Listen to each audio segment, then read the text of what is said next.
Assalamualaikum warahmatullahi wabarakatuh. Perkenalkan, nama saya Tiara Nur Hasana. Saya perwakilan dari kelompok 2. Saya di sini tidak sendiri, tentunya saya bersama dengan rekan-rekan saya. Di antaranya yaitu ada Ari Kurnia, Desi Megasari, Gina Yuniar, Iska Ayu Safarina, Sri Handayani, dan Yoza Susilo Abdillah. Kami juga di sini akan mempresentasikan tentang hubungan iptek dalam agama Islam. Yang pertama di sini ada iptek. Iptek adalah segala sesuatu yang berhubungan dengan teknologi, baik itu penemuan terbaru tentang teknologi ataupun perkembangan di bidang teknologi. Selanjutnya di sini ada sumber ilmu pengetahuan. Akal dan wahyu adalah sumber ilmu dalam Islam. Keduanya tidak boleh bertentangan, namun manusia tetap diberi kebebasan dalam mengembangkan akal budi selama masih berada dalam tuntunan Quran dan Sunnah Rasul. Berdasarkan itu, ilmu dalam pemikiran Islam memiliki sifat. Yang pertama, itu ada abadi atau perennial knowledge, berarti bahwa tingkat kebenarannya bersifat mutlak karena bersumber dari wahyu Allah. Nah, yang kedua ada perolehan atau acquired knowledge, berarti bahwa tingkat kebenarannya relatif karena berasal dari pemikiran manusia. Selanjutnya, agama Islam dan iptek. Agama bersumber dari wahyu Allah, sedangkan ilmu pengetahuan bersumber dari pemikiran manusia yang disusun berdasarkan hasil penyelidikan. Ilmu pengetahuan bertujuan mencari kebenaran ilmiah, yaitu kebenaran yang sesuai dengan kebutuhan manusia dalam rangka mencapai kesejahteraan hidup di dunia dan memberi kemudahan pada peningkatan ubudiyah kepada Allah. Assalamualaikum warahmatullahi wabarakatuh. Saya Sri Handayani, saya dari kelompok 2. Saya akan melanjutkan slide ke-6, yaitu agama Islam dalam iptek. Islam bukan hanya terbuka terhadap pembaharuan yang dilakukan ilmu pengetahuan, melainkan juga mendorong dicapainya kemajuan tersebut. Dorongan ke arah penguasaan ilmu pengetahuan dapat dilihat dengan banyaknya firman Allah yang mengajukan manusia untuk memahami alam. Alam adalah ciptaan Allah yang menjadi objek ilmu pengetahuan. Melalui penelitian ilmiah, manusia dapat menyusun teori-teori yang merupakan deskripsi dan fenomena alam. Slide selanjutnya yaitu slide ke-7. Iptek dalam pandangan Islam. Sesungguhnya Islam adalah agama yang menghargai ilmu pengetahuan. Menuntut ilmu dalam ajaran Islam adalah suatu yang sangat diwajibkan sekali bagi setiap muslim dan muslimah. Apakah itu menuntut ilmu agama atau ilmu pengetahuan lainnya? Terkadang orang tidak menyadari betapa pentingnya kedudukan ilmu dalam kehidupan ini, seperti yang tercantum dalam Al-Quran surat Al-Alaq dari ayat 1-5. Slide berikutnya, slide ke-8, hubungan agama Islam dan iptek. Secara garis besar, berdasarkan tinjauan ideologi yang melandasi hubungan, terdapat 3 paradigma hubungan antara agama dan iptek, yaitu yang pertama adalah paradigma sekuler, yaitu paradigma yang memandang agama dan iptek terpisah satu sama lain, sebab agama telah dipisahkan dari kehidupan. Yang kedua, paradigma sosialis, yaitu paradigma dari ideologi sosialisme yang menafsirkan eksistensi agama sama sekali.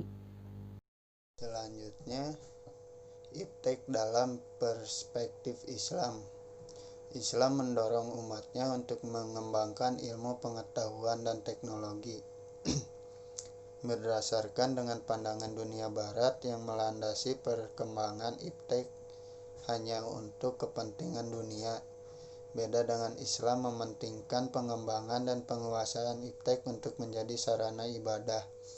Selain itu, iptek juga sebagai pengabdian muslim kepada Allah. Dan selanjutnya yaitu dampak positif dalam iptek. Ada beberapa dampak positif dalam iptek, yaitu 1. Peroleh kemudahan, 2.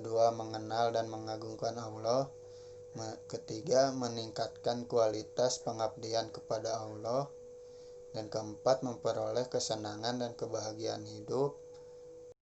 Assalamualaikum warahmatullahi wabarakatuh. Perkenalkan, nama saya Iska Safarina. Di sini saya akan melanjutkan pembahasan mengenai kelemahan yang menimbulkan dampak negatif.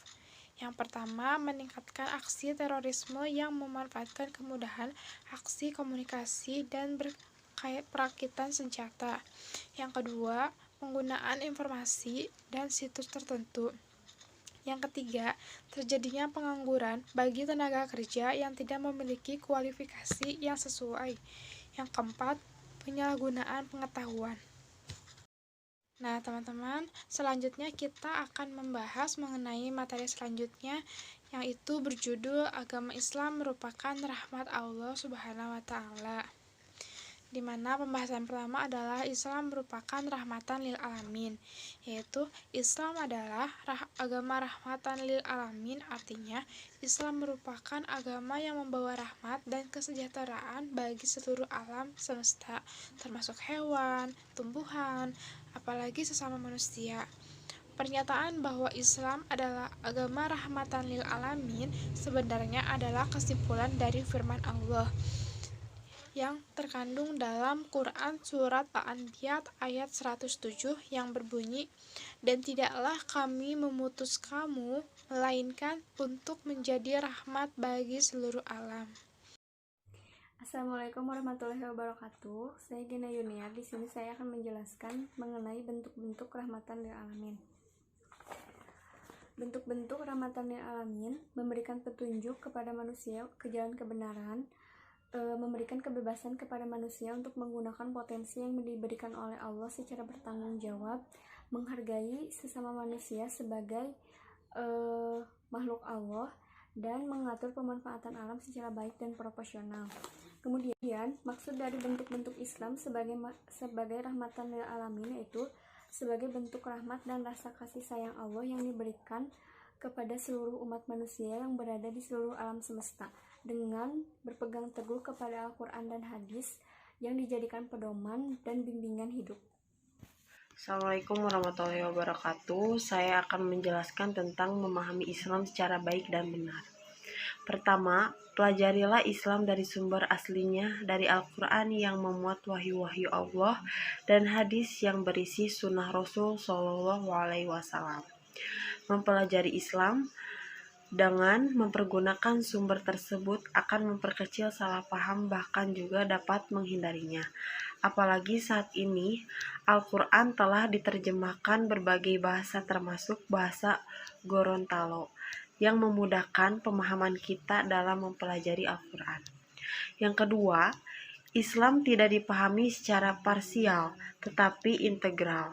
Artinya, Islam tidak dipelajari sepotong-sepotong, tetapi secara keseluruhan. Islam dipelajari dari hasil karya atau kepustakaan ditulis oleh mereka yang telah mengkaji dan memahami Islam secara baik dan benar, seperti para ulama, cendekiawan muslim yang diakui otoritas kepakarannya. Keempat, dihubungkan dengan berbagai persoalan yang dihadapi manusia dalam masyarakat dan dilihat relasi serta relevansinya dengan persoalan politik, ekonomi, sosial, budaya. Memahami Islam dengan ilmu-ilmu pengetahuan yang berkembang seperti ilmu-ilmu alamiah, sosial budaya, dan sebagainya. Yang keenam, tidak menyamakan Islam dengan umat Islam, terutama dengan keadaan umat Islam pada satu masa di suatu tempat. Tidak langsung memberi kesimpulan tentang Islam setelah melihat pemeluknya, yaitu umat Islam. Ketujuh itu, pelajarilah Islam dengan metode yang selaras dengan agama dan ajaran Islam. Terima kasih. Assalamualaikum warahmatullahi wabarakatuh.